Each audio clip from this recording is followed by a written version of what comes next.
Hello friends, स्वागत है आप सभी का हमारे चैनल कुक स्टडी में। मैं कमल बेस्ट। इस वीडियो के माध्यम से दोस्तों आपके यहाँ पर कराऊंगा बायोमोलिक्यूल्स के बारे में दोस्तों, अर्थात जैव अणु के बारे में यहाँ पर आप देखेंगे। इसके आधार पर दोस्तों बहुत सारे क्वेश्चन हमेशा ही आते हैं, इनको आप आराम से देखेंगे। और देखिए दोस्तों, शुरू करेंगे पहले छोटे से दरख्वास्त करना चाहेंगे, यदि आपने हमारे चैनल को सब्सक्राइब ना किया हो दोस्तों अभी तक, तो प्लीज़ हमारे चैनल को सब्सक्राइब कीजिए और बेल आइकन को प्रेस करना ना भूलेगा दोस्तों, ताकि हमारी वीडियोज़ की नोटिफिकेशन आपको प्रथम प्राप्त हो सके। तो आइए शुरू करते हैं आराम से। आप देखिए थोड़ा सा दोस्तों यहाँ पर देखिए, आपको बायोमोलिक्यूल्स के बारे में अर्थात जैव अणु के बारे में बताते हैं। हमारे शरीर में दोस्तों जो भी जैविक विकास होता है तो उसके लिए हमारे जैव अणु आवश्यक होते हैं।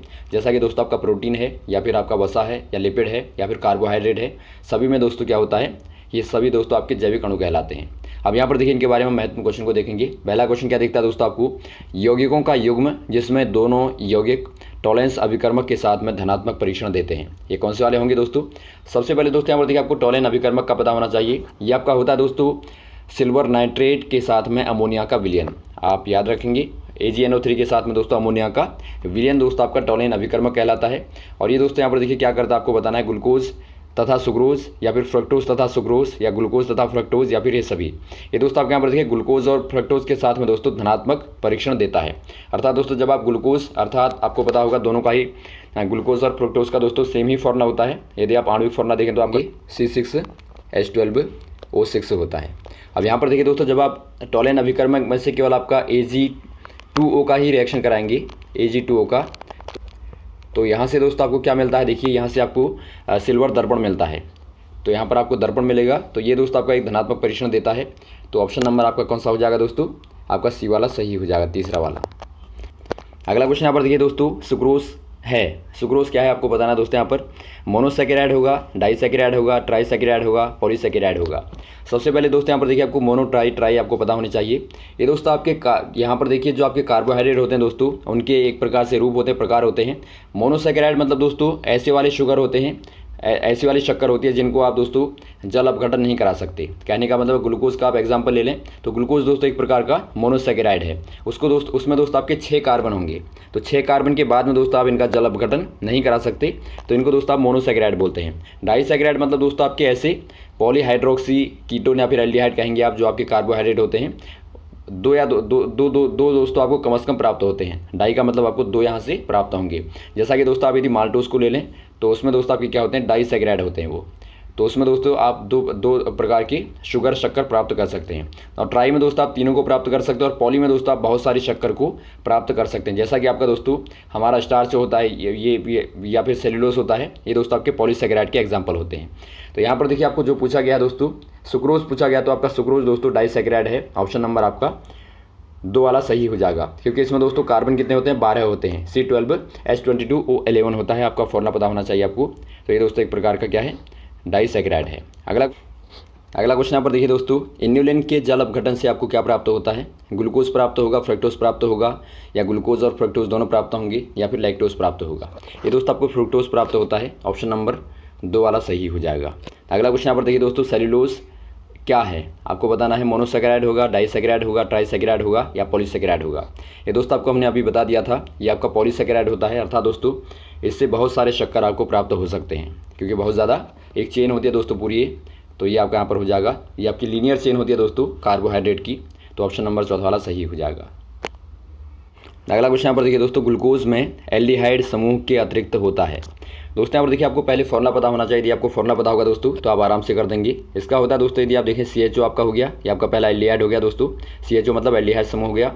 उसके बाद में आपका यहाँ पर होता है दोस्तों आपका CHOH का होल 4, अर्थात आपके दोस्तों CH के साथ में आपके 4 OH होते हैं दोस्तों, और यहाँ पर आपका नीचे आएगा CH2OH, एक आपका नीचे होगा। तो अभी आप यहाँ पर देखिए कौन सा वाला हो जाएगा, 1 द्वितीयक तथा 4 प्राथमिक OH होते हैं, या 1 प्राथमिक तथा 4 द्वितीयक OH होते हैं, या 2 प्राथमिक तथा OH तथा 3 द्वितीयक OH होते हैं, या फिर 3 प्राथमिक OH तथा 2 द्वितीयक OH होते हैं। दोस्तों यहाँ पर देखिए जो आपके प्रथम कार्बन के साथ में होंगे दोस्तों आपके प्राथमिक, और फिर दूसरे वाले के साथ में द्वितीयक, तो इस प्रकार के होते हैं बाद वाले। तो यहाँ पर देखिए दोस्तों आप देखते हैं कि 1 प्राथमिक है तथा 4 क्या है दोस्तों आपके द्वितीयक होते हैं। 1 प्राथमिक हो गया दोस्तों और 4 आपके द्वितीयक होते हैं, आपने देख लिया यहाँ पर। तो ऑप्शन नंबर दोस्तों आपका दूसरा वाला सही हो जाएगा, तो इसका आपको पता होना चाहिए फॉर्मूला। अगला क्वेश्चन यहाँ पर देखिए दोस्तों, लैक्टोज के तनु अम्ल के साथ में जल अपघटन से क्या प्राप्त होता है, डी ग्लूकोज तथा डी ग्लूकोज का सम मोलर मिश्रण, या डी ग्लूकोज तथा डी गैलेक्टोज का सम मोलर मिश्रण, या फिर डी ग्लूकोज तथा डी फ्रक्टोज का सम मोलर मिश्रण, या एल ग्लूकोज तथा डी ग्लूकोज का फ्रक्टोज का सम मोलर मिश्रण।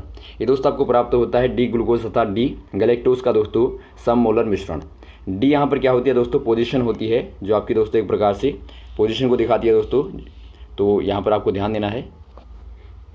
अगला क्वेश्चन यहाँ पर देखिए दोस्तों, ग्लूकोज में फेनिल हाइड्रोजीन के आधिक्य से क्या प्राप्त होता है। दोस्तों यहाँ पर देखिए, यदि आप ग्लूकोज की रिएक्शन कराएंगे फेनिल हाइड्रोजीन से दोस्तों आधिक्य में, तो इससे क्या बनता है आपको बताना है। ग्लूकोसाइजोन बनेगा, या फिर ग्लूकोज फेनिल हाइड्रोजीन बनेगा, या ग्लूकोज ऑक्सीजन बनेगा, या फिर आपका सोर्बिटॉल बनेगा। ये दोस्तों आपके यहाँ पर बनता है ग्लूकोसाइजोन दोस्तों, ऑप्शन नंबर आपका पहला वाला सही हो जाएगा। अगला क्वेश्चन यहाँ पर देखिए दोस्तों, मेथिल अल्फा डी ग्लूकोसाइड तथा मेथिल बीटा डी ग्लूकोसाइड हैं, क्या हैं दोस्तों, एपीमर हैं, एनोमर हैं, या फिर एनेक्सियोमर हैं, या डाई स्टीरियोमर हैं। ये दोस्तों आपके यहाँ पर हो जाएंगे एनोमर दोस्तों, ऑप्शन नंबर आपका 2 वाला सही हो जाएगा। एनोमर क्या होते हैं दोस्तों, आप समझिए थोड़ा सा। एनोमर दोस्तों एक प्रकार से ज्योग्राफिकल जो आपकी ज्योमेट्रिकल दोस्तों जो आपकी वेरिएशन होती है इनमें, जो आप देखते हैं कि जैसा कि आपने देखा होगा, यदि आप ग्लूकोज को ही देखें दोस्तों तो इनके अलग अलग क्या होते हैं, स्ट्रक्चर होते हैं दोस्तों। इनके आप देखेंगे, एक आपका मान लीजिए आपका इस प्रकार का हो गया, एक आपका दोस्तों मान लीजिए आपका सर्कल वाला हो गया ग्लूकोज का, या फिर एक आपका मान लीजिए चेयर वाला हो गया। तो ये सारे के सारे क्या हैं दोस्तों, एक प्रकार से ये अलग अलग प्रकार के आपके प्रोजेक्शन होते हैं, तो इन्हीं को दोस्तों आप एनोमर बोलते हैं। तो इनको आप अलग अलग प्रकार के फॉर्म में दोस्तों बना सकते हैं, तो ये आपके एनोमर कहलाते हैं। आपको ज्योमेट्रिकली इनको वेरिएट करना है। अगला क्वेश्चन यहाँ पर देखिए दोस्तों, एक कार्बोहाइड्रेट जो मनुष्य के पाचन तंत्र से नहीं पचता है, कौन सा वाला है। बहुत ही महत्वपूर्ण क्वेश्चन है दोस्तों, कौन सा वाला हो जाएगा वो, स्टार्च होगा, सेलुलोज होगा, या फिर ग्लाइकोजन होगा, या फिर ग्लूकोज होगा। ये दोस्तों आपका सेलुलोज हो जाएगा, ऑप्शन नंबर आपका 2 वाला हो जाएगा दोस्तों, जो कि आपका क्या होता है, एक पॉलीसैकेराइड होता है। पॉलीसैकेराइड होता है दोस्तों, बहुत जटिल होता है, तो इसका पाचन मानव तंत्र के द्वारा नहीं होता, ये जानवरों में होता है दोस्तों। जानवरों में भी एक बैक्टीरिया की हेल्प से मदद से दोस्तों इसका पाचन होता है, तो ऑप्शन नंबर 2 वाला सही हो जाएगा। अगला क्वेश्चन यहाँ पर देखिए दोस्तों, निम्न में से कौन सा यौगिक बाईयूरेट परीक्षण नहीं देता। बाईयूरेट परीक्षण होता है दोस्तों एक प्रकार से जो कि दोस्तों जैव अणुओं को अलग अलग विभाजित करता है, तो इनमें दोस्तों आपका कौन सा वाला नहीं देता आपको बताना है, कार्बोहाइड्रेट, या पॉलीपेप्टाइड, या यूरिया, या फिर प्रोटीन। ये दोस्तों आपके यहाँ पर देखिए कार्बोहाइड्रेट नहीं देते, ऑप्शन नंबर आपका पहला वाला सही हो जाएगा। ये दोस्तों नहीं देते, और तीनों दोस्तों देते हैं। अगला क्वेश्चन यहाँ पर देखिए, दूध में शर्करा होती है। बहुत ही बार दोस्तों क्वेश्चन बहुत कॉमन है, बहुत ज़्यादा बार पूछा जाता है कि बताइए दूध में कौन से वाली किस प्रकार की शर्करा अर्थात शुगर पाई जाती है। ये आपकी दोस्तों सुक्रोज होगी, माल्टोज होगी, या फिर ग्लूकोज होगी, या लैक्टोज होगी। ये दोस्तों आपकी लैक्टोज होती है, ऑप्शन नंबर 4 वाला दोस्तों आपका सही हो जाएगा। अगला क्वेश्चन यहाँ पर देखिए दोस्तों, शरीर में आरक्षित ग्लूकोज के रूप में कार्य करने वाला कार्बोहाइड्रेट कौन सा वाला है। दोस्तों आपको हमने एक बार बताया था कि जब हमारे शरीर में ज़्यादा शुगर होता है दोस्तों, ग्लूकोज की मात्रा होती है, तो यकृत के द्वारा क्या होती है वो ग्लूकोसाइड के फॉर्म में दोस्तों संरक्षित हो जाती है, अर्थात वो आपकी रिजर्व हो जाती है, और जब बाद में आवश्यकता पड़ने पर उसको इस्तेमाल करते हैं। तो यहाँ पर कौन सा हो जाएगा, सुक्रोज होगा, स्टार्च होगा, या ग्लाइकोजन होगा, या फ्रक्टोज होगा। ये दोस्तों आपके यहाँ पर हो जाएगा ग्लाइकोजन दोस्तों, ऑप्शन नंबर 3 वाला। ग्लाइकोजन के फॉर्म में दोस्तों संरक्षित रहती है, बाद में हम उसका इस्तेमाल हमारी कोशिकाएँ करती हैं। अगला क्वेश्चन यहाँ पर देखिए दोस्तों, इंसुलिन किसके उपापचय को नियंत्रित करता है। दोस्तों यहाँ पर देखिए आपको बार बार एक क्वेश्चन आता है।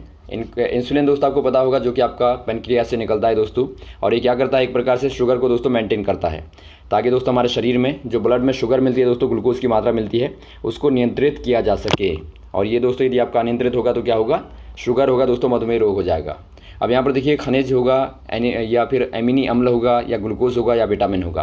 ये दोस्तों ग्लूकोज हो जाएगा, ऑप्शन नंबर 3 वाला सही हो जाएगा। ये दोस्तों ग्लूकोज को नियंत्रित करता है हमारे शरीर के ब्लड में दोस्तों, खून में, रक्त में, तो ऑप्शन नंबर 3 वाला सही हो जाएगा।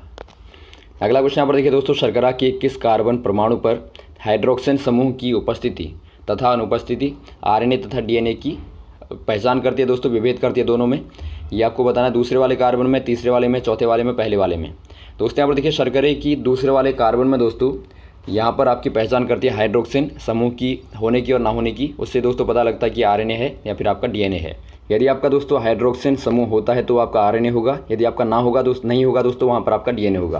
क्योंकि आपको दोस्तों हमने फॉर्मूले बताए थे, जो आपका राइबोज का होता है दोस्तों, आपका क्या होता है, जो आपका दोस्तों था क्या था, C5H10 और O5। और वैसे दोस्तों यदि आप डीएनए का देखें दोस्तों, तो वहाँ पर आपका होता है C5H10 और O4 दोस्तों, यहाँ पर एक आपका कम होता है। तो यहाँ पर आप देखेंगे तो आराम से आप बता देंगे कि आपका आरएनए होगा या फिर डीएनए होगा। तो ऑप्शन नंबर आपका पहला वाला सही हो जाएगा दोस्तों। अगला क्वेश्चन यहाँ पर देखिए दोस्तों, बायर अभिकर्मक का उपयोग किया जाता है। बायर अभिकर्मक का दोस्तों किस में उपयोग किया जाता है आपको बताना है। ऑक्सीकरण के रूप में, या फिर द्विबंधक की जांच के लिए, या फिर ग्लूकोज की जांच के लिए, या फिर अपचयन के लिए। ये दोस्तों आपके यहाँ पर देखिए ऑक्सीडेशन के लिए इस्तेमाल किया जाता है। ऑप्शन नंबर पहला वाला सही हो जाएगा दोस्तों, ऑक्सीकरण के लिए इसका प्रयोग किया जाता है। अगला क्वेश्चन यहाँ पर देखिए दोस्तों, बहुत ही महत्वपूर्ण क्वेश्चन है। प्रोटीन में पाए जाने वाले एमिनो अम्ल जिन्हें मानव शरीर संश्लेषित करता है, ये कितने हैं दोस्तों? 20 होंगे, 10 होंगे, 5 होंगे, 4 होंगे। बहुत ही महत्वपूर्ण क्वेश्चन है दोस्तों। आपको पता होगा दोस्तों प्रोटीन जो है कहाँ से मिलकर बने होते हैं? ये दोस्तों एमिनो अम्लों से मिलकर बने होते हैं। इनके दोस्तों एकलकों से मिलकर बने होते हैं, जो कि दोस्तों आपके कुल मिला के एक प्रोटीन यहाँ पर कितने होते हैं दोस्तों हमारे शरीर में? 20 प्रकार के होते हैं। अब आपको बताना है दोस्तों कितने प्रकार के हमारे शरीर के द्वारा ही संश्लेषित होते हैं। ये आपके 10 होते हैं दोस्तों। ऑप्शन नंबर 2 वाला सही हो जाएगा, 10 होंगे दोस्तों, और ज़्यादा जो बचे होंगे वो आपके बाहर से लिए जाएंगे दोस्तों। तो ऑप्शन नंबर आपका 2 वाला सही हो जाएगा। और कभी क्वेश्चन यदि आपका आता है कि कुल कितने अमीनो एसिड होते हैं, तो हमारे शरीर में दोस्तों 20 होते हैं। और कभी क्वेश्चन आता है कि बताइए प्रोटीन काहे से मिलके बने होते हैं, तो आपके दोस्तों अमीनो एसिडों से ही मिलके बने होते हैं। अगला क्वेश्चन यहाँ पर देखिए दोस्तों, निम्न में से कौन सा परीक्षण प्रोटीनों के लिए नहीं किया जाता? ये आपका मिलन परीक्षण होगा, या मोलिश परीक्षण होगा, या बाईयूरेट होगा, या फिर आपका नैनहाइड्रेन होगा। ये दोस्तों आपके यहाँ पर हो जाएगा मोलिश परीक्षण दोस्तों। ऑप्शन नंबर 2 वाला सही हो जाएगा।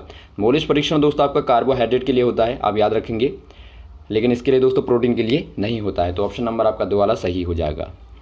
तो ये रहे दोस्तों आपके महत्वपूर्ण क्वेश्चन जो आपने यहाँ पर देखे। उम्मीद आपको अच्छे लगे होंगे। यदि आपको वीडियो अच्छा लगा हो दोस्तों आप जरूर लाइक करें, शेयर करें। और इसका पार्ट नंबर 2 हम दोस्तों आपको बाद में कराएंगे, क्योंकि अभी क्वेश्चन बचे हुए हैं। तो इसके पार्ट नंबर 2 दोस्तों हम अगले वाले पार्ट में कराएंगे। Okay, thanks. जय हिंद, जय भारत।